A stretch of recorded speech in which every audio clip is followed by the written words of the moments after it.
शांतकारं भुजगशयनं पद्मनाभं सुरेशं विश्वाधारं गगनसदृशं मेघवर्णं शुभानगं लक्ष्मीकान्तं कमलनयनं योगिविद्यानगम्यं वन्दे विष्णुभवेहरं सर्वलोकैकनाथम्। ओम श्रीमन्नारायण चरण कमलेभ्यो नमः। श्री श्री माता चरण कमलेभ्यो नमः।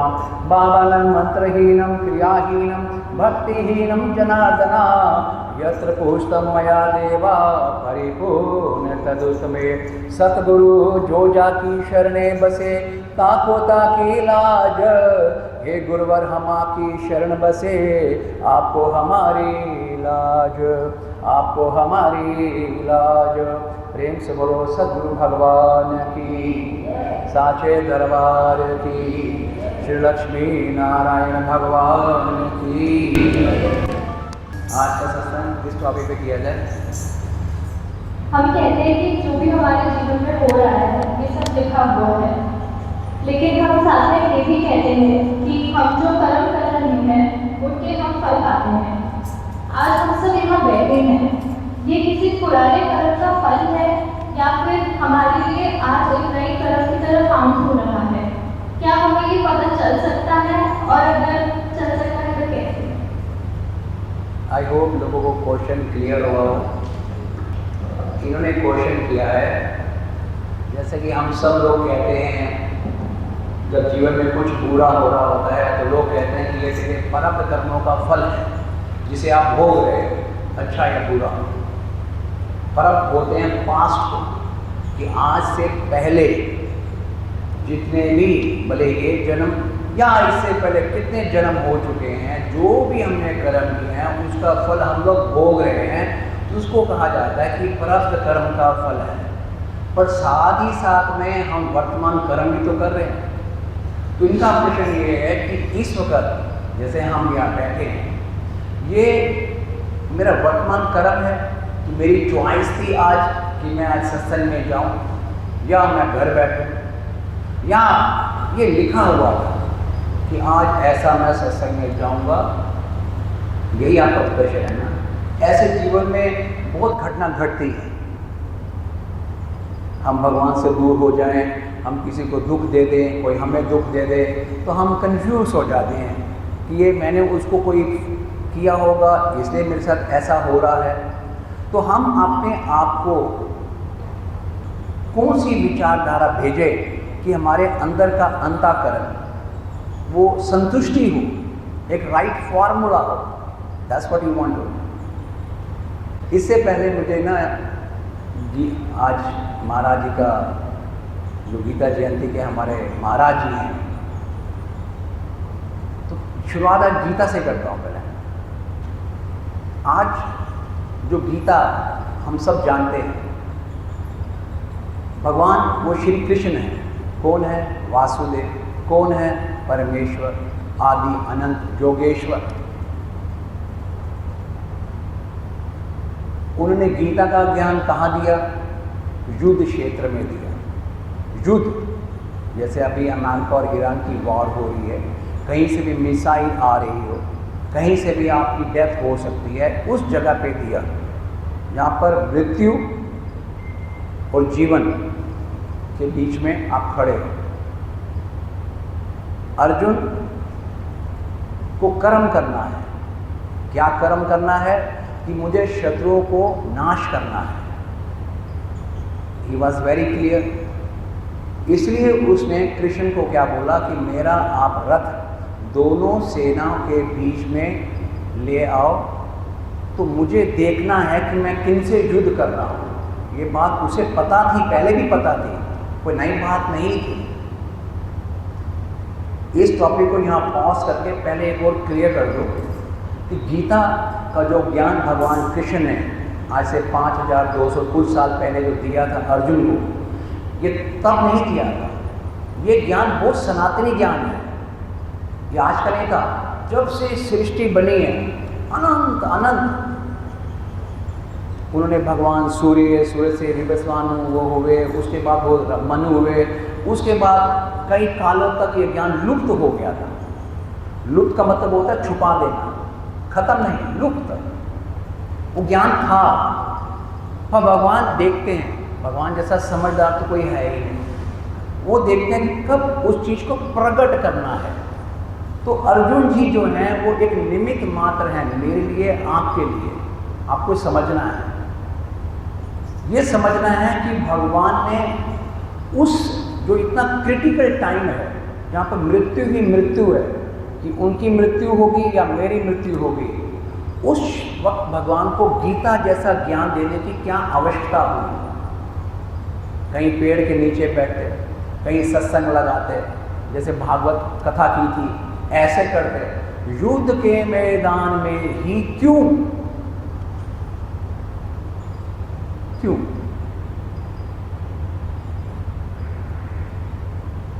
अर्जुन, गीता जब शुरू होती है तो एक शब्द आता है, धर्म क्षेत्रे कुरुक्षेत्रे। वर्ड सबसे पहले वर्ड आता है धर्म। धर्म। अर्जुन जी जो महाराज है हमारे, वो जब कर्म करने के लिए वहां पर उनको खड़ा होना था, उस वक्त वो क्या कंफ्यूज हो गए कि मैं कर्म करूं या ना करूं, ये कर्म करना सही है या गलत है। जो डाउट हो गया उनको, करने से क्या होगा, अगर ये मार के मुझे जमीन मिल भी गई तो क्या, मैं कर्म क्यों करूं, इससे अच्छा मैं पुजारी बन जाऊं, भिखारी बन जाऊं, संत बन जाऊं, भीख मांग लूं, कुछ भी कर लूं। उसके थॉट ऐसे आने शुरू हो गए।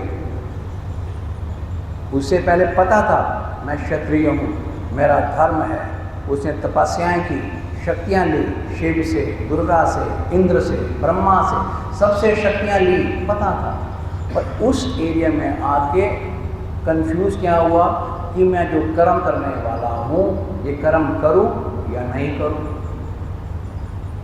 मतलब कि जो धर्म होता है, धर्म कि मैं जो एक कर्म कर रहा हूँ, ये धर्म युक्त है या नहीं, या मेरा मनमुखी है।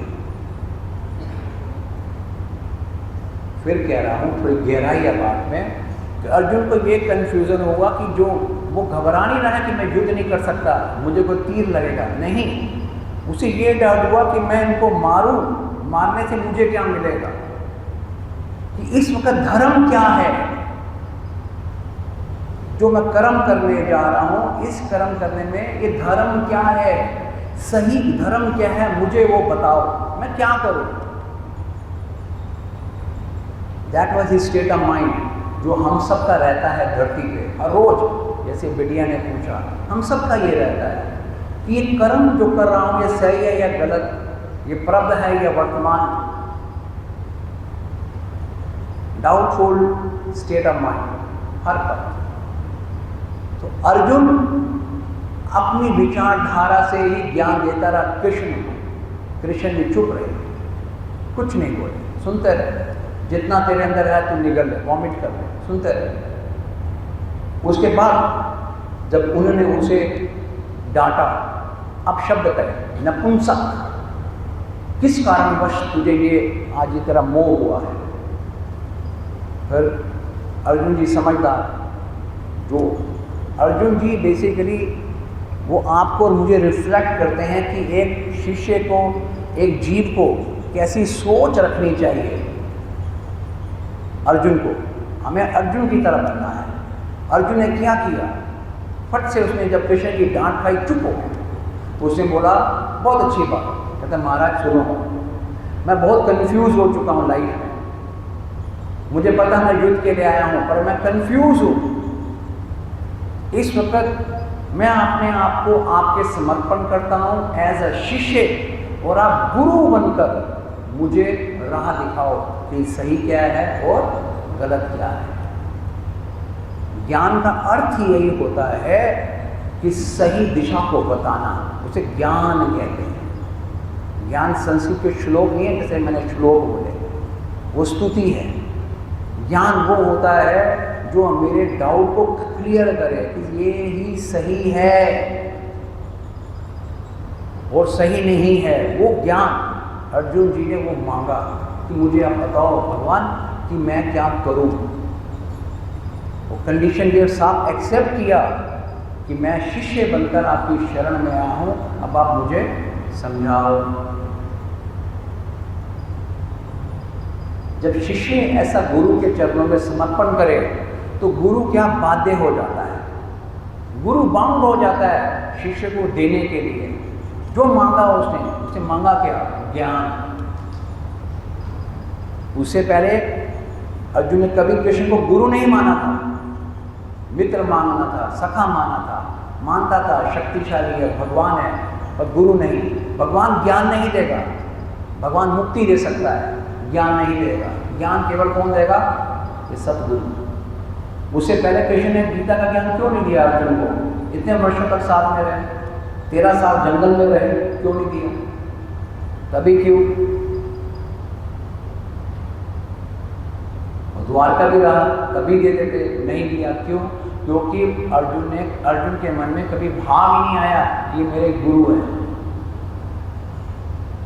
जब तक ये भाव नहीं होता कि आप मेरे गुरु हो और मैं आपका शरणागत शिष्य हूँ और मुझे आप ज्ञान दो, ये शब्द बोल रहा हूँ, ज्ञान दो। ज्ञान के लिए हम झोली फैलाते ही नहीं गुरु के आगे। इसलिए हमारी बुद्धि में सही दिशा, इस दिशा पे चल, ऐसे चल, वो चीज़ नहीं आती, जिसे हम शुद्ध हिंदी में विवेक बोलते हैं। जिसे रामायण में कहा गया है, बिन सत्संग विवेक न होई, राम कृपा बिन सुलभ न होई। वो विवेक बोलते हैं, जो फैसला करता है कि इस स्थिति में, इस सिचुएशन में मेरा ये धर्म है, मेरा ये फर्ज है। वो फैसला वो केवल गुरु के चरणों की कृपा से ही शिष्य को मिलेगा। जब तक सतगुरु अपना हाथ शिष्य के सिर पे नहीं रखेगा, गुरु का वो हाथ जिसमें ज्ञान ही ज्ञान है, तब तक शिष्य का ये जो होता है, ये फोकस, अलाइनमेंट, वो नहीं आता। कभी हम ऐसे जाते हैं, कभी हम ऐसे जाते हैं। मन में प्रारब्धवश, परिस्थितिवश हम दुख पाते हैं, तो हमारा भाव उस संत के प्रति, उस भगवान के प्रति ऐसे चला जाता है। गीता में वर्ड आता है द्वैत अद्वैत, ये है भी नहीं भी, मेरी सुनते हैं नहीं सुनते, डाउट, इरिटेशन, एंगर, श्रद्धा में कमी आ जाती है, आस्था में कमी आ जाती है। और अगर प्रारब्धवश अच्छा हो गया, ऐसे हो गया, तो अहंकार, मद, मैंने किया, मेरे द्वारा हुआ, मैंने करता हूँ, मैं समझदार हूँ, मेरे से हुआ, वो श्रेय खुद देता है। ये हम सब का 100% लोगों का ये हाल होता है। इस फोकस पे नहीं रह पाते ऐसे, जिसे श्री कृष्ण भगवान गीता में शब्द यूज करते हैं कि अर्जुन, केवल स्थिर बुद्धि वाले मनुष्य ही मुझे पा सकते हैं। स्थिर, कांस्टेंट, स्थिर, स्थिर शब्द यूज किया।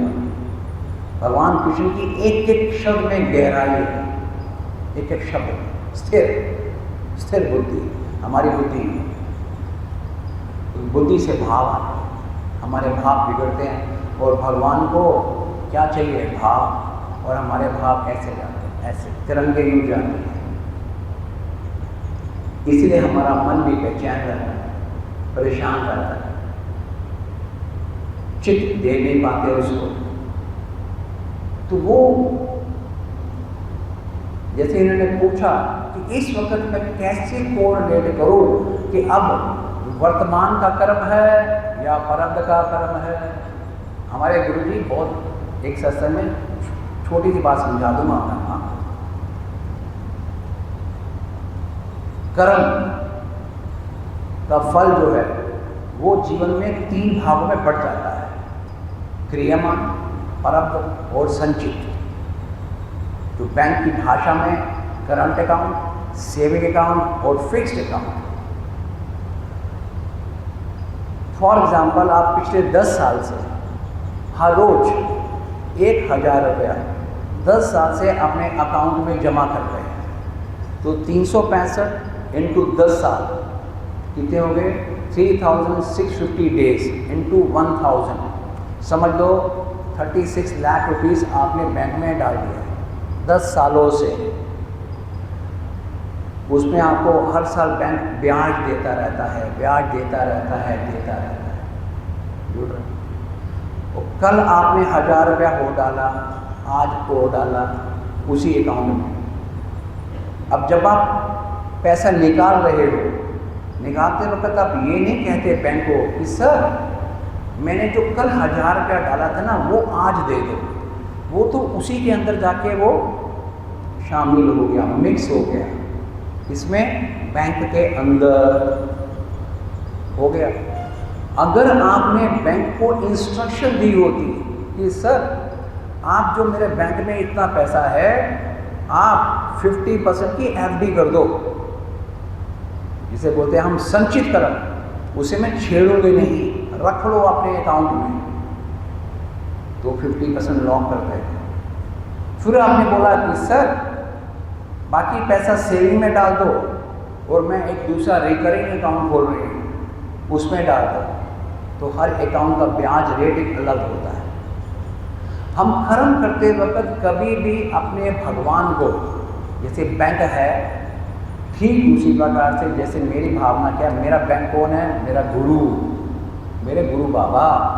मैं जो भी कर्म करता हूँ उनको साक्षी मान के वो कर्म का फल उनके चरणों में समर्पित करने का भाव रखता हूँ। मैं ये नहीं सोचता कि ये कर्म मैं कर रहा हूँ इसका फल मुझे चाहिए।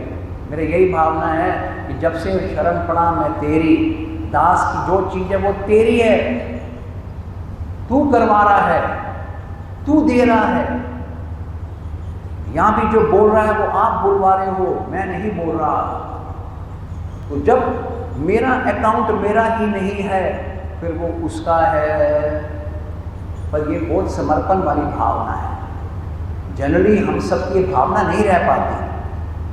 हम सबका यही रहता है 24 घंटे मेरा, मैंने किया, मैंने किया। तो जो आपने प्रश्न पूछा कि इस वक्त प्रारब्ध लेके आया है या वर्तमान, कौन लेके आया है? दोनों ही लेके आए हैं। क्योंकि तुलसी बाबा भी यही कहते हैं कि जब किसी के पुण्य कर्म बढ़ते हैं तब वो सत्संग में आता है। जिसके पुण्य कर्म क्षीण हो जाते हैं, अगर वो आ भी जाएगा तो वो दो काम करेगा, या उठ के चल पड़े या लड़ेगा बैठे बैठे, या लड़ेगा या चला जाएगा गाली देके, क्योंकि उसके पुण्य में नहीं है। बिन पूर्व पुण्य बिन हरि कथा ना सुहाए, या उठ लड़ पड़े या घर को जाए। ये तुलसीदास कह रहे हैं, मैं नहीं कह रहा। जो पास था वो भी तो कभी प्रेजेंट था। आज जो प्रेजेंट है 1 साल बाद ये भी तो पास्ट हो जाएगा। तो आज आप जो कर्म कर रहे हो तो सीखना क्या है? जो अर्जुन ने सीखा कि मैं कर्म जो कर रहा हूं मैं कंफ्यूज हूं। कि इस वक्त जो आप बैठे हो, अगर आप ये कर्म धर्म के लिए कर जाओगे तो ये सीधी आपकी फिक्स डिपॉजिट हो जाएगी। शायद मेरी भाषा समझ में नहीं आई कि ये जो आप सत्संग सुन रहे हो या ये जो दास सत्संग शरीर से बोल रहा है, अगर ये मेरी भावना वहाँ चले गई कि दाता मेरे, तू मुझसे ये कर्म करवा रहा है, ये तेरे अंश हैं, ये तेरे शिष्य हैं, तेरे दास हैं, तू दे रहा है, मैं नहीं, मैं तो निमित्त मात्र हूँ, तो ये धर्म हो गया। इनको समझा रहा हूँ, ये कर्म मेरा राजसी कर्म हो गया। जब ये भाव हो गया ये सब अज्ञानी हैं, इनको कुछ समझ नहीं आता, तो ये तामसी कर्म हो गया। समय उतना ही लगेगा आपको सुनने में, मुझे बोलने में, मगर ये जो मनोवृत्ति है 3 तरीके की, ये ही धर्म बुद्धि बनेगी या कर्म बुद्धि बनेगी या माया की बुद्धि बनेगी। और ये धर्म बुद्धि केवल एकमात्र अर्जुन की तरह सीखना पड़ेगा कि गुरु की शरण में जाके मांगो, गुरुदेव मैं आपकी शरण में आ चुका हूँ, हर समय, हर पल, हर मिनट, हर घंटा आपको अपने घर में उठते बैठते सोते जागते रोते हंसते ये बोलना पड़ेगा, हे गुरुदेव मैं तेरा शिष्य हूँ, तेरी शरण में हूँ, मेरी रक्षा कर, मेरी मदद कर, जो सही हो मेरे लिए मुझे उस दिशा में ले चल, मुझसे धर्म करवा, मुझे धर्म बुद्धि दे। क्यों? क्योंकि हम धर्म बुद्धि मांग ही नहीं पा रहे, हम माया में फंसे पड़े हैं, माया वाली बुद्धि में हम युक्त हैं, युक्त हैं। माया, मैं, मेरा शरीर, मेरा धन, मेरा यश, मेरा वैभव, मेरा पुत्र, मेरा ये, मेरा वो, मैं, मेरा झगड़ा, मेरा मोह, हाय मैं बीमार, हाय मैं। माया बुद्धि में आप लिप्त हो दिन रात। धर्म एक चीज अलग है, माया में आप लिप्त हो, मैं लिप्त हूं।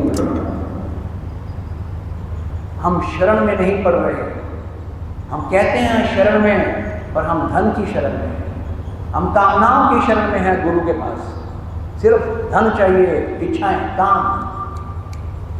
धर्म की शरण में कौन है जो अर्जुन को इतना खड़ा हो जाए? और उसके बाद भगवान, बात सुनो, जब भगवान गुरु बने, आज एक और बता रहा हूं आपको बात, जो दास को प्रेरणा आई थी आज सुबह कि बेटे बात सुन, शिष्य जितना मर्जी बोले गुरु को कि मैं आपकी शरण में हूं, ज्ञान दो, ज्ञान दो, देगा। कौन सा ज्ञान देगा? दिशा निर्देश का ज्ञान देगा, यो कर, वो कर, वो कर। कहते हैं अब एक बात और सुन, जब शिष्य पूर्ण रूप से शरणागत हो जाए और गुरु को ये विश्वास हो जाए शिष्य को कि अब ये मेरा शरणागत हो गया है, उसकी निशानी सुन। जो शरणागत हो जाएगा शिष्य, वो कभी गुरु के आगे प्रश्न नहीं उठाएगा, क्यों क्यों मेरे साथ क्यों। पहला सबसे बड़ा, ये कभी नहीं कहेगा, सर भी कलम हो जाए थैंक यू, थैंक लगा के क्यों बोलेगा, धन्यवाद कहेगा, शुक्र है, शुक्र है, शुक्र है। तीसरा, उसको उसके नाम से प्यार होगा, जो उसकी विभूतियां हैं, उसकी जो लीलाएं हैं, उसके जो परमात्मा की जो रचनाएं हैं, जो गोपियों ने प्रेम किया, उसको प्रेम से प्यार होगा। और उसका प्रेम हम सब के अंदर नाम के रूप में बह रहा है, जो गुरु ने मंत्र दे रखा है, उस मंत्र से प्यार करेगा। जब वो देखता कि ये मेरा हो गया, अब ये माया से छूट गया, तब वो दिशा निर्देश नहीं देता, फिर देता है आदेश। आदेश। तभी कृष्ण ने बोला, गीता आप लोग पढ़ते हो, मैंने इतनी पढ़ी नहीं, पर गुरु के चरण समझा। जब तक अर्जुन जी महाराज प्रश्न करते रहे, अर्जुन उवाचा,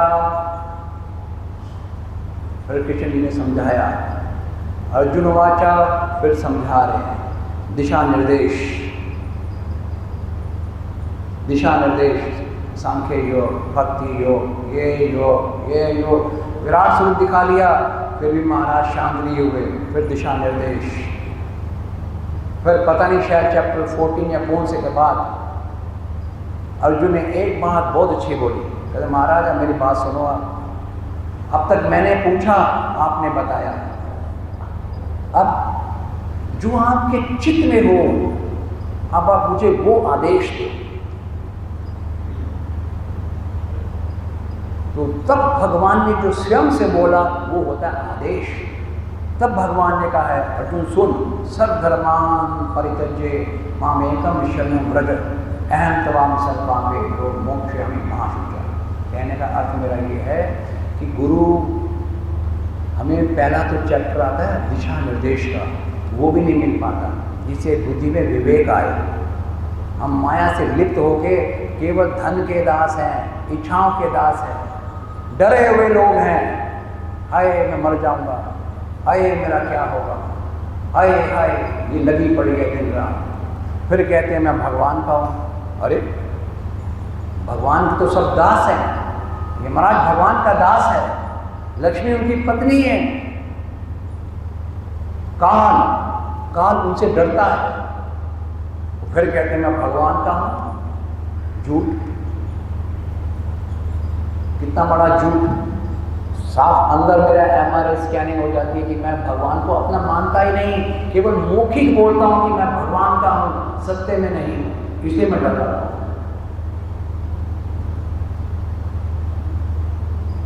जो भगवान का वो हनुमान जी का छाती फाड़ देगा, दम भी नहीं है हमें, वो बल नहीं है,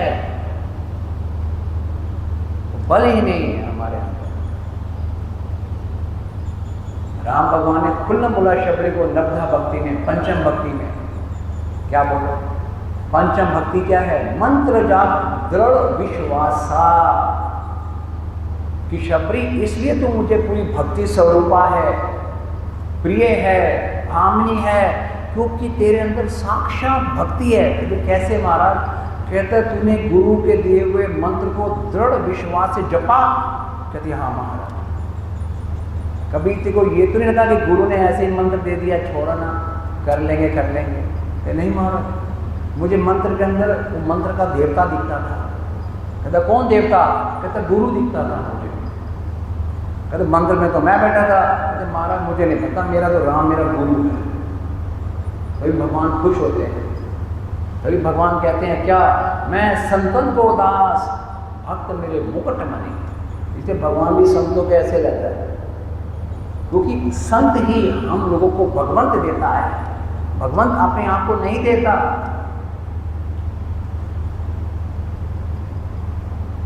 हम लोगों की जो मनोदिशा है ये माया से डर गई है, भय खा गया सबको, सबको भय खा गया। चित्त में भगवान की बातें अच्छी नहीं लगती। श्रवण वंदन कीर्तन आत्म निवेदन पाद सेवन, ये जो 9 रूप हैं भक्ति के, वो उस कैटेगरी में हम आ ही नहीं पाते। सबसे पहले श्रवण, हमारे कानों को भगवान की बातें सुनने में रस है। जो यहाँ बैठा हूँ गुरु के चरणों में, कितने लोग मुझे फोन करके बोलते हैं कि सत्संग नहीं हो रहा, सत्संग सुनाओ। कोई नहीं कहता। जो तड़पेगा वही तो मांगेगा।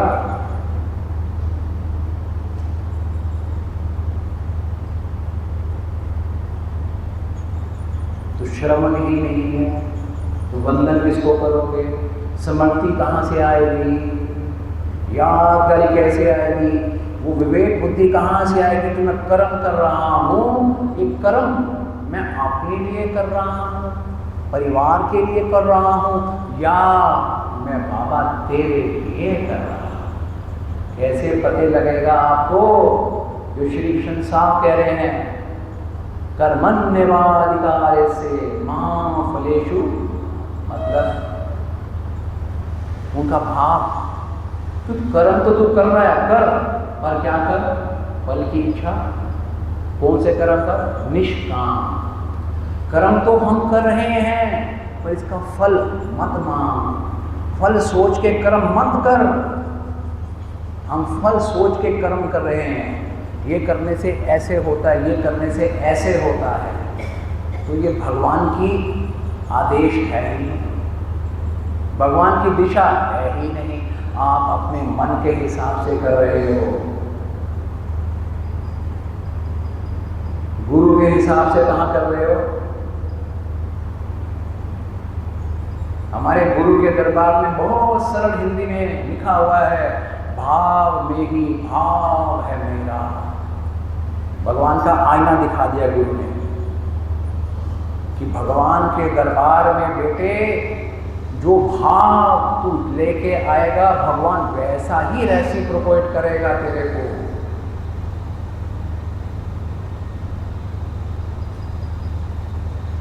तू भगवान से मिलने के लिए जाता है, भगवान को सुनने के लिए जाता है, भगवान को प्रेम करने के लिए हाथों इंद्रियों को प्रयोग करता है, पैरों को लेके जाता है। भगवान को तो लास्ट कैटेगरी में ले आए हम लोग। जब मतलब होगा तो भगवान, दुख में सुमरन सब करे, वो हाल है हमारा। फिर कहते हैं भगवान सुनता नहीं। अरे कैसे सुनेगा हमारी? हमने उसकी सुनी? हमने तो दुकानदार बना दिया? नहीं। हमने भगवान को, भगवान है वो कौन? आदि सच, युगादि सच, वो है भी सच और होशी भी सच। ये जितने हमने संतों के यहाँ पिक्चर लगा रखी हैं यही हमें समझा रहे हैं, क्योंकि इन्होंने भगवान को पाया है। तभी गुरु नानक साहब कह रहे हैं ऐसे गुरु को बल बल जाइए, आप मुक्त मोहे तारे। ये वो गुरु हैं जिनको हम नमन कर रहे हैं। इन्हें ये मुक्त हैं, किससे? माया से मुक्त हैं, मोह बंधन से मुक्त हैं, जन्म मरण से मुक्त हैं। इस और हमको भी वो तारना चाहते हैं, इसीलिए वो हमें अपने अपने तरीके से वो ज्ञान देते हैं कि सुन, ऐसा कर, सुन मैं हूं, सुन, बल दे रहा है, ज्ञान दे रहा है, सुन सुन। पर हम कहते हैं मेरी सुन। पगले, मुझे पता तू क्या बोलेगा, तू बोलेगा माया, मैं बोलूंगा तेरे को शरणागति, मैं बोलूंगा भक्ति।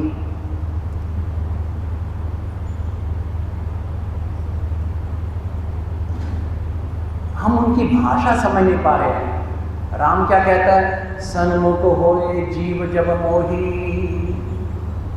कि जब ये जीव मेरे सन्मुख हो जाएगा तो क्या करोगे महाराज?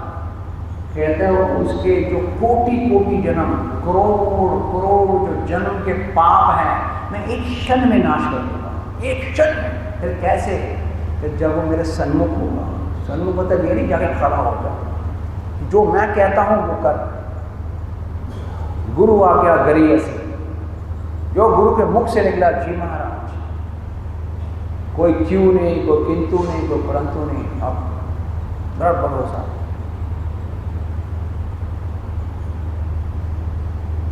जब भावना ऐसी हो जाएगी, जैसे इनके आशीर्वाद से दास को एक भ्रम नहीं होता कि ये प्रारब्ध है या वर्तमान है या संचित है, क्या है। यही होता है, सिर्फ एक ही भाव रहता है कि उनकी कृपा से ये हो रहा है, वो ही करवा रहे हैं। और जो हो रहा है बाबा तेरे चरणों में समर्पण, जो मेरा है वो तेरा है, और जो तेरा है वो मेरा है। उनकी अर्धांगिनी कौन? लक्ष्मी हमारी। उनके दरबार है ब्रह्मा विष्णु शिव, कौन? हमारे। दुर्गा काली सरस्वती हमारे। हनुमान जी महाराज हमारे। जितने संत हैं सप्तऋषि हैं हमारे। हमें भेद ही नहीं रहता। मेरी नजरों में हरिहर जी महाराज भी वही है जो मेरे बाबा है, संत है। चोला कुछ भी डाल ले, कोई भी रूप धारण करे, अंदर तो वो है। एक ज्योत थे सब उपजा, जो गुरु नानक कह रहा है। यही कहते हैं गुरु नानक साहब, ईश्वर अल्लाह नूर उपाया, कुदरत दे सब बंदे, एक ज्योत थे सब उपजा, कौन पढ़े कौन मंदे। वो तत्व है। और हम छोटी बुद्धि से गुरुओं में भेद करते हैं। मैं इस गुरु को मानती हूँ, मैं वहाँ क्यों जाऊँ, मैं उसको मानती हूँ, वहाँ क्यों जाऊँ। हमारी बुद्धि में ये सेंटर ही नहीं है भाई साहब। हमने गुरुओं को छोटा कर दिया है। भगवान तो एक ही है, ये दो हैं। विवेक ही नहीं। वो सोचते हैं हम ज्ञानी, अज्ञान के सम्राट हैं। भगवान कह रहे हैं मन और बुद्धि को मुझे शरण में दे, मन और बुद्धि को। ये जो मन 24 घंटे चल रहा है ना आपका मेरा, कहते इसे शरण में डाल। कहते कैसे शरण में डालूं? मन तो काबू में नहीं आता, भगवान क्या करो? कहता आएगा। कहता कैसे? आप तो कह रहे हो मन वायु से भी तेज भागता है। जब वायु का नहीं कंट्रोल कर सकता तो मन को कैसे करो? तो कृष्ण ने क्या कहा? अर्जुन सुन, अभ्यास से नित्य कुंते, पहला निरंतर अभ्यास करो अगर मन को काबू करना है। कहते किस चीज का? कहते मामूल स्मरण, मेरे को याद रख, जो मेरा मंत्र है मैं तेरे साथ हूं, ये याद रख हमेशा। नित्य निरंतर 24 घंटे भूल मत, अभ्यास कर, भूले फिर अभ्यास कर। और दूसरा महाराज, दूसरा कहते हैं वैराग्य। वैराग बोलते हैं जिस जिस चीज़ में तू अटक गया और भगवान को भूल गया, मैं यहाँ फंस गया, तभी तो भगवान को बोला, जो चीज़ मुझे भगवान को भुलाती है उसको वैराग्य दूँ कि क्या मेरे भगवान से बड़ी है, क्या इस वस्तु में, इस व्यक्ति में भगवान से ज़्यादा आकर्षण है, जिसके पीछे मैं भगवान को भूल रहा हूँ, क्या ये भगवान से ज़्यादा शक्तिशाली हैं, भगवान से ज़्यादा सुंदर हैं, भगवान से ज़्यादा वैभवशाली हैं? आपका विवेक कह देगा। जो लोग भगवान के एक झलक मिल जाए ना किसी को, पागल हो जाते हैं लोग, सुध बुध खो बैठते हैं। भगवान कितना प्यारा है, कितना मनमोहन है। तो वो कह रहा है ऐसा अभ्यास कर, पर हमारा आसक्ति है, हमें ये ही अभ्यास करना है, दिन रात अभ्यास करना है। हम जहाँ अटके हैं राम में। और कोई प्रश्न बोलो।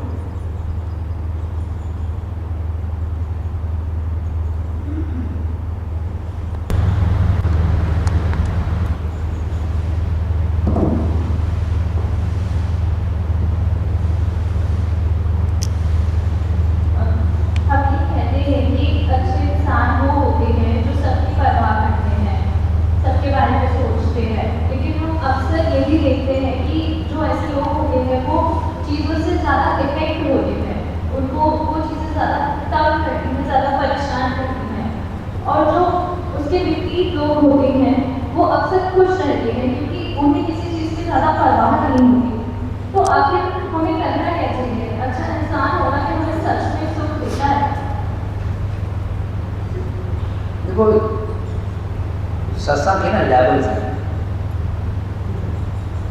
एक तो हो गया कि संसारिक सत्संग, जो बात करें वो संसार के लेवल पे आते हैं।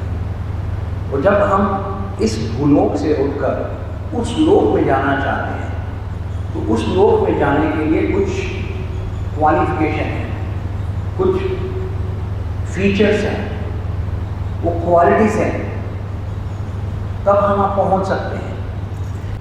ये हमें एक अच्छा इंसान बनाने के लिए ज्ञान देते हैं। जैसे हमारे गुरु भगवान ने सबसे पहले चैप्टर का ज्ञान क्या दिया कि तुम एक अच्छा इंसान बनो, अपने अंदर मानवता के गुण लेके आओ। क्यों? बात शुरू की धर्म की। धर्म क्या है? दया। सबसे पहले ही है दया, धर्म का मूल है, रूट कॉज। अगर धर्म पे नहीं चलोगे, धर्म बुद्धि नहीं आएगी, जैसे शुरू में कहा, तो क्या होगा? कभी इधर कभी इधर। तो गुरु धर्म सिखाने के लिए बोलता है कि धर्म का रूट कॉज क्या है? दया। मेरे अंदर दया होनी चाहिए। जो लोग परवाह नहीं करते, इसका मतलब उनके अंदर दया। अपने परिवार को पालना वो तो पशु भी कर रहा है, पक्षी भी कर रहा है। दया मतलब जो आपका परिवार का नहीं है, कोई और भी हो, उस पर भी आपको दया आती है। परहित सरस धर्म नहीं भाई। धर्म क्या है? रामायण कहती है परहित सरस धर्म नहीं भाई। उसके समान धर्म नहीं है। कौन सा? दूसरे का कल्याण करना। गुरु मेरा क्या देना चाहता है? धर्म, दिशा। गुरु मतलब गुरु जो अज्ञान से ज्ञान लेके जाए, जो मुझे विजडम दे, विवेक दे, इंटेलेक्ट दे, उसे पता मुझे भगवान तक पहुंचाना है, तो इसको पहले ये साफ करूँ।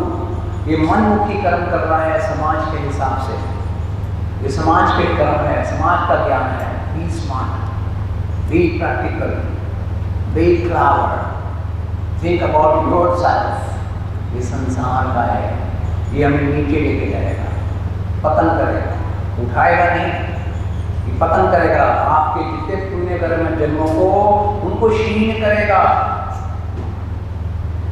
आप ऊपर अच्छे लोगों में नहीं जा पाओगे, नहीं घूमोगे। गुरु दे रहा है धर्म, दया। कभी मेरा स्वभाव बदले। इसलिए मैं हमेशा ही देखता हूँ गुरु जी क्या करते थे, स्वामी जी क्या कर रहे हैं, कैसे करो, क्या करो, कैसे। समाज अपना काम करेगा, और जब तुम गुरु के हो गए और तुम गुरु के घर जाना चाहते हो, उस लोक में जाना चाहते हो जहाँ मेरे बाबा रहते हैं, तो कहेगा भैया ये चादर तो तेरे को साफ करनी ही पड़ेगी, गंदी चादर से देखो मैं नहीं खाऊं। मैं छोड़ो, मेरे दूत जो हैं उनके जो सानिध्य दूत हैं वो हमें घुसने नहीं देंगे। जैसे राम भगवान से पूछ लिया कि प्रभु ये जीव आपके पास कैसे पहुंचेगा, तो भगवान ने कहा था निर्मल मन जन सो मोहे पाप। जिसका मन निर्मल होगा, प्योर होगा, वो ही मेरे पास आएगा। तो गुरु करता क्या है, गुरु को पता है, इनको पता है, इनकी इन्होंने जिम्मेदारी ले रखी है भगवान के आगे। हम सबका ठेका लिया हुआ है कि इनको मैं पकड़कर आपके पास लेकर आऊंगा। इनकी जिम्मेदारी बनती है बहुत कि हमें पवित्र करें, इसीलिए वो ज्ञान देते हैं। इसलिए आप सबको जैसे बोलेंगे गीता का अध्ययन करो, पढ़ो, समझो, उसका प्रचार करो। समाज नहीं कहेगा, गुरु कहता है। कोई समाज नहीं सिखाता, किसी के माँ बाप नहीं सिखाते, गुरु सिखाता है।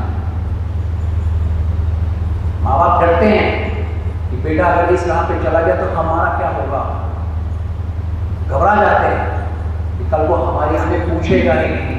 उनका स्वार्थ होता है। गुरु का स्वार्थ क्या है, वो शिष्य को अपनी तरह बनाना चाहता है। एक गुरु ऐसा है।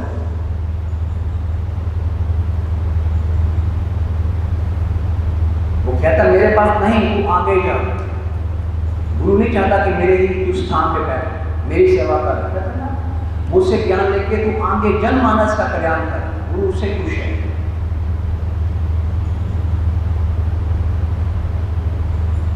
तो समाज के ज्ञान से चलेंगे, वो एक अलग स्टोरी है, उससे कुछ हमारा विस्तार नहीं होने वाला। अगर आपको गुरु चाहिए, गुरु की दिव्य कृपाएं चाहिए, वो चाहिए कि मेरा ये जन्म विवेक से गुजरे, माया से नहीं गुजरे, वो सब देगा। धन देगा, वैभव देगा, अच्छी संतान देगा, अच्छा यश देगा, सब देगा। पुराने जन्मों के जो हम पाप करके आए हैं उनको भी अपने ऊपर लेकर वो भी देगा। और तब करेगा जब हम अपने आप को उसके मतानुसार गुरुमुख, गुरुवाणी के अनुसार जीवन को चलाएंगे। उसके लिए गुरु का भाव समझना जरूरी है, शब्द नहीं, उसके अंतःकरण का भाव।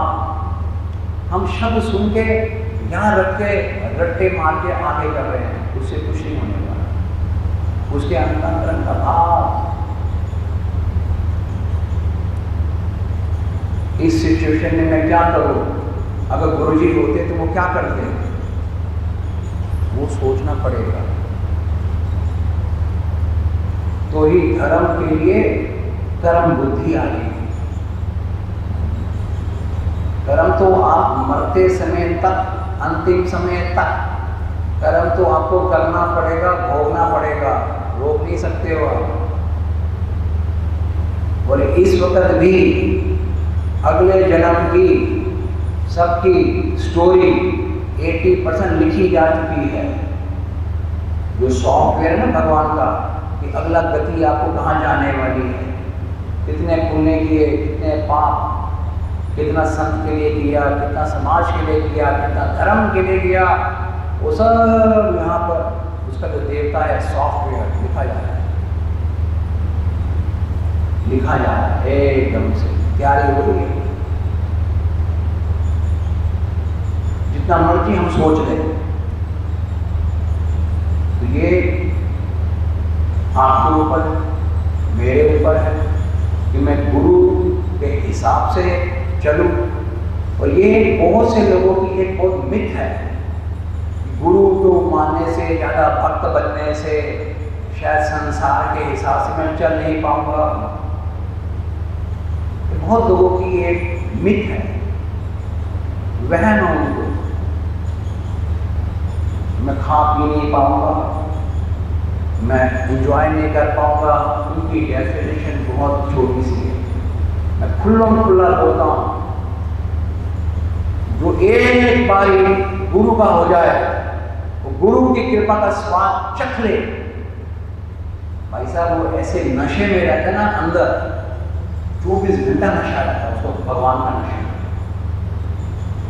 दूसरे नशे तो सुबह पी, रात को पी, सुबह निकल गए। वो नशा जिसे गुरु नानक कहता है, नाम तुम्हारी नानका चढ़ रहे दिन रात, वो नशा एक अलग है। तो जिसने स्वाद चखा ही नहीं, वो लोग हम नशेड़ियों को निंदा करते हैं।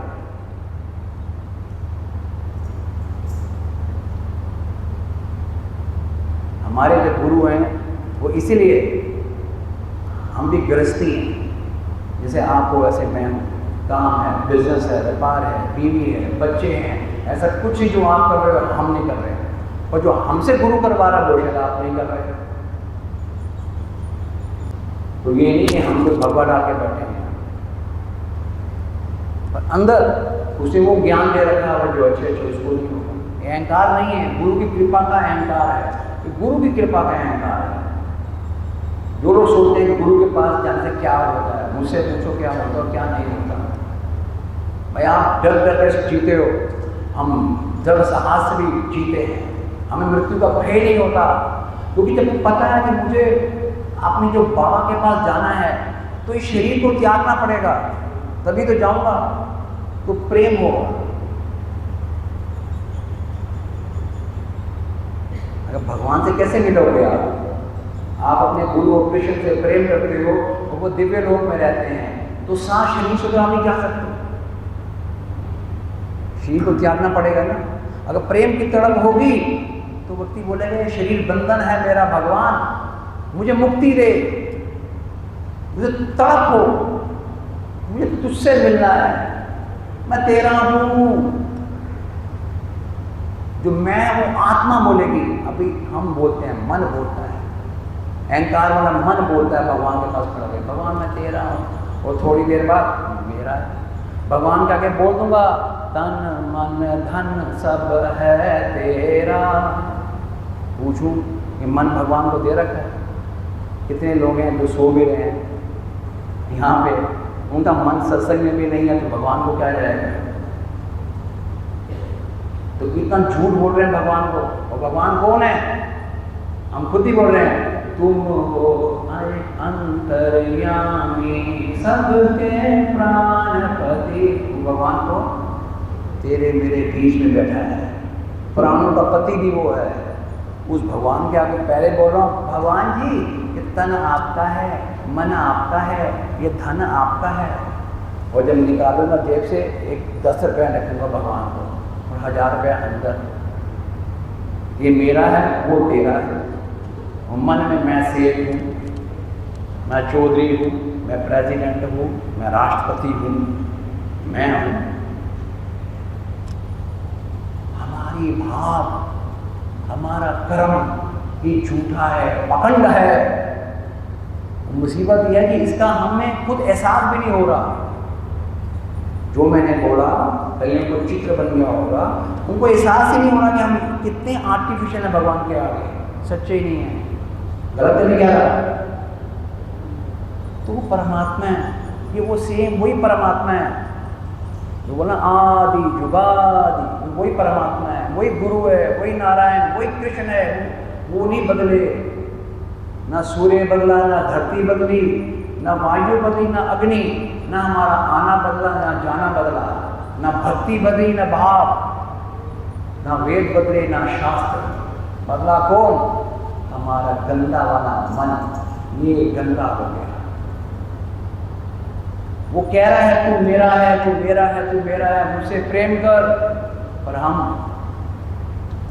वैक्स है अंदर, मन में बुद्धि में मोटी मोटी परतें हैं, वैक्स। भूल जाते हैं। अगर मैं पूछूं पिछले सत्संग में क्या बोला, नहीं याद। उससे पहले सत्संग में क्या बोला, नहीं याद। वैक्स। ये जरूर याद है कि पिछले सत्संग में उस औरत ने कौन सी साड़ी डाली थी या मैंने कौन सी डाली थी, वो आज रिपीट नहीं कर रही।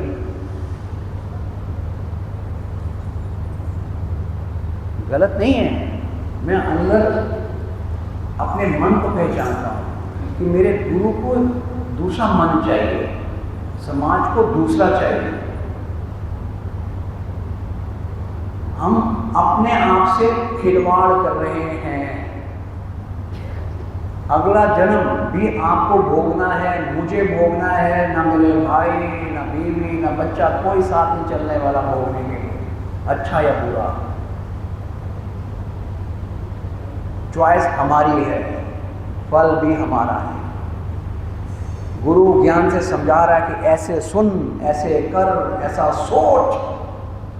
तू भय क्यों खाता है जब मैं हूं तेरे साथ? मैं तुझे धो रहा हूं। जैसे माँ एक बच्चा बहुत गंदा हो जाए तो माँ क्या करती है, उस बच्चे को पकड़ के, बचपन याद होगा हम सबको, नहलाती थी, पत्थर होता था उसे पैर साफ करती थी, हम रोते थे, माँ साफ करती थी, सॉक्स से साफ करती थी, खुदरी चीज से साफ करती थी, हम रोते थे, लगता था माँ मेरी कितनी दुष्ट है। उसके बाद थोड़ी मलाई लगा देती थी। याद है सबको? याद है ना? तो बच्चा उस वक्त रो रहा था। ठीक उसी प्रकार से गुरु रूपी माँ, जब हम रोग, पैसे का अभाव, चिंताएं में ग्रस्त होते हैं, गुरु रूपी माँ हमारे साथ खड़ी होती है। वो भगवान रूपी पिता खड़ा होता है, उसका हाथ होता है, वो कहता है कि मैं इसको अभी धो दूँ, इसको धो दूँ, नहीं तो यमराज अगर पकड़ लिया उसने इसको तो फिर ये बहुत भुगतेगा। क्योंकि वो नहीं सुनते, वो कहते हैं हम सुनते हैं विधाता की, उसके विधान की, उसके कानून की, कानून के हिसाब से इसको ये सजा मिलेगी महाराज।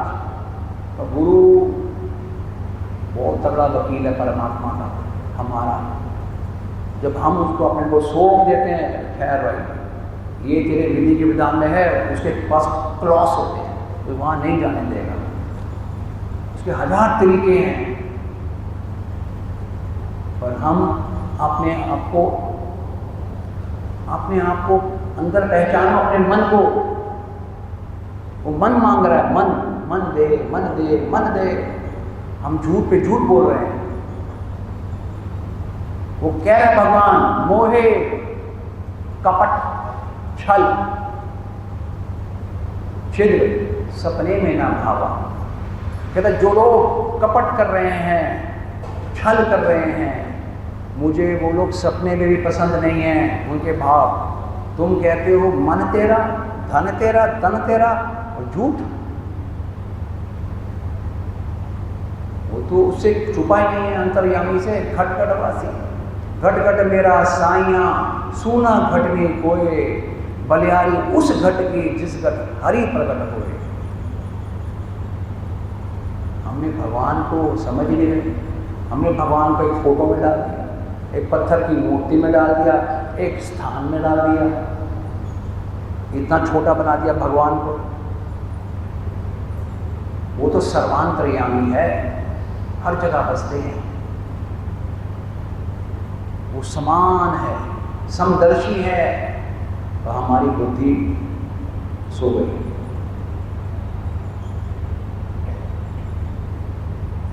मैं डरा नहीं रहा, सच बोल रहा हूँ। अगले जन्म की तैयारी आप और हम खुद ही काफी हद तक कर चुके हैं। इस जन्म में अगर आप अपने आप से खुश नहीं हो तो अगला जन्म सोच लो कैसे होने वाला है।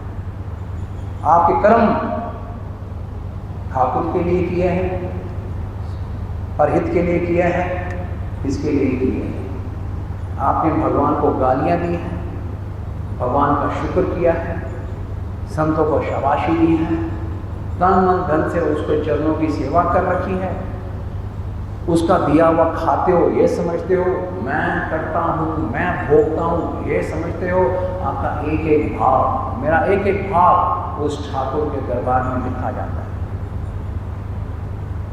उसी से ही हमारा अगला क्या है, अगला मतलब आज भी जब तक आप जिंदा हो वो अगला, इसके बाद हमारी मृत्यु नहीं होती। ये सत्य का जो श्री कृष्ण है कि अर्जुन, जिस प्रकार एक कपड़ा उतार कर हम दूसरा कपड़ा डालते हैं, ठीक उसी प्रकार से यह आत्मा एक शरीर छोड़कर दूसरा शरीर, उस प्रोसेस को बोलते हैं देहांत। क्या बोलते हैं? देहांत। इस देह का अंत, ये चमड़ा हट जला दे, नहीं तो तबू मारे। जीव नहीं मरता। कभी आप 12 दिन तक रोज घर पे वो करते हो कि 12 दिन तक वो जीव यहाँ घूम रहा है इसमें। उसके बाद वो डिसाइड करते हैं कि इसको कौन सी योनि से, तब तक वो प्रेत योनि में है 12 दिन, फिर डिसाइड करते हैं कि इसको अब कौन सी योनि में देने का। जिसमें भी देंगे, इसका मतलब वो जीव अब उस शरीर में गए, पशु में, मनुष्य में, देव में, गंधर्व में, कहीं तो गया। वो डिसाइड आप कर रहे हैं, वो ही भोग रहा है। हम भी भोग, इतने जन्मों के आज हम यहाँ पहुंचे। अगर आप अपना भला नहीं कर सकते हो, दूसरे का तो छोड़ो। आप अपने आप को नहीं जगा सकते हो तो दूसरे को क्या जगाओगे? दूसरे का धर्म क्या कर रहे हो? आप अपनी आत्मा पर ध्यान नहीं कर सकते हो, औरों को छोड़ो, दूसरे का ध्यान मत करो। भगवान श्री कृष्ण कहते हैं, सुन अर्जुन, तुम ही अपनी आत्मा का पतन करते हो और तुम ही अपनी आत्मा का उत्थान करते हो। कहा है कि जो आत्मा अगर पशु में गई तो पशु जो आत्मा पवित्र है और आत्मा सफर तो कर रही है। यही आत्मा अगर दिव्य होके वैकुंठ धाम में चली जाए, जितना आनंद ले लिया आत्मा, क्योंकि ये परमात्मा की अंश है, परमात्मा की पत्नी है, मिलन होगा, आनंद लेगी।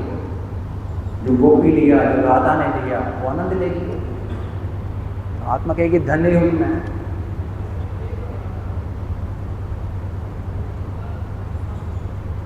तो ये आपके मेरे ऊपर डिपेंड कर रहा है कि हम कर्म धर्म वाला कर रहा हूं या मनमुखी कर रहा हूं। ये आपका विषय है। ठीक है। जय बोल श्री गुरु महाराज की, साचे दरबार की।